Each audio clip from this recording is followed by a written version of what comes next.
എടാ നാട്ടിനെ നേരാക്കുന്ന ആളല്ല നാട്ടാർ കണ്ടുപിടിച്ചോളൂ. 60 കാസർഗോഡിന് വണ്ടി കയറി കുറെ ഇങ്ങോട്ട് വരും. ചായന്റത് MLA ആക്കണോ മന്ത്രിയാക്കണോ വലിച്ച് കൊറേ നാട്ടിനെ നന്നാക്കുന്ന ആളെ ഞങ്ങൾ കണ്ടിട്ടാ. MLA ആക്കണമെന്ന് പറയുന്ന പ്രാന്തനെ ഫസ്റ്റാ കാണുന്നേ. നീ എന്തിനാ തിരിച്ചിനെ? അൺകൂറിൽ കുറെ പ്രസംഗിച്ചിനെന്ന് പറഞ്ഞിട്ട് MLA മന്ത്രി ആവാന്നാ? എടാ MLA ആണെങ്കിൽ കുറച്ചെങ്കിലും ചേല് വേണോടാ, ചേല്. പ്രസംഗം പഠിക്കാന് ഒരു ഉസ്താദിനടുത്ത് പോയിനല്ലോ. ഇങ്ങനെയെങ്കിലും മന്ത്രിയാവൻ അമേരിക്കയിലെ ഒബാമിന്റെ അടുത്ത് പോയല്ലോടാ. ഓന്റെ വടക്കത്തെ ചായന്റെ ആശ സഹിക്കേണ്ടത് ഞങ്ങല്ലേ. ഈ സൂക്കേടിന് പറ്റിയ മരുന്ന് ഒന്നെ തോച്ചിട്ട് കൊട്ടെടുക്കണം. ഹംകിങ്ങളെ ഇനി എന്തെങ്കിലും മുണ്ടിങ്ങണ്ടല്ലോ മൂട്ടേക്ക് കുത്തു ഞാൻ. ഓരോരോ ആളാക്കല് ജയിച്ചവർക്ക് പിന്നെ നാട്ടിലേക്ക് തിരിഞ്ഞു നോക്കിനടാ. എർപ്പേ MLA ആങ്കി എന്തിനാ പ്രശ്നം? 2 മണിക്കൂർ സ്റ്റേജിൽ കയറിയിട്ട് പ്രസംഗിക്ക കയ്യോടാ നിൽക്കല്ലോ. തൂരിപ്പൂ പാന്റില് നിന്നലെ ഉണ്ടാക്കിയവന് മന്ത്രിയാക്കിട്ട് ഭൂമിയിലേക്ക് ഇറക്കിയല്ലേ. മന്ത്രിമാർക്ക് എന്താ 2 എണ്ണം ജാസ്തി ഉണ്ടാ?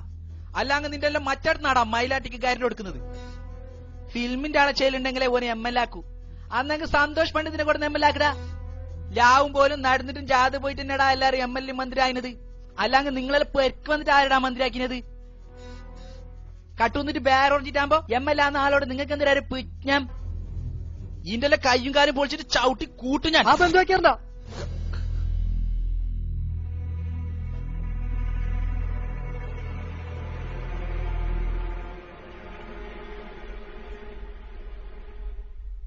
ഇനി പറഞ്ഞിരിച്ച എനിക്ക് MLA ആയിക്കൂടെ?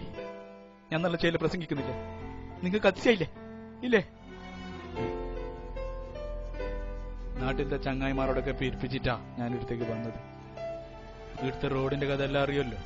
അതൊന്നും ഞമ്മക്ക് നേരാക്കണ്ടേ? എനിക്ക് കഴിയുന്നില്ല ഞാൻ ചെയ്യാം.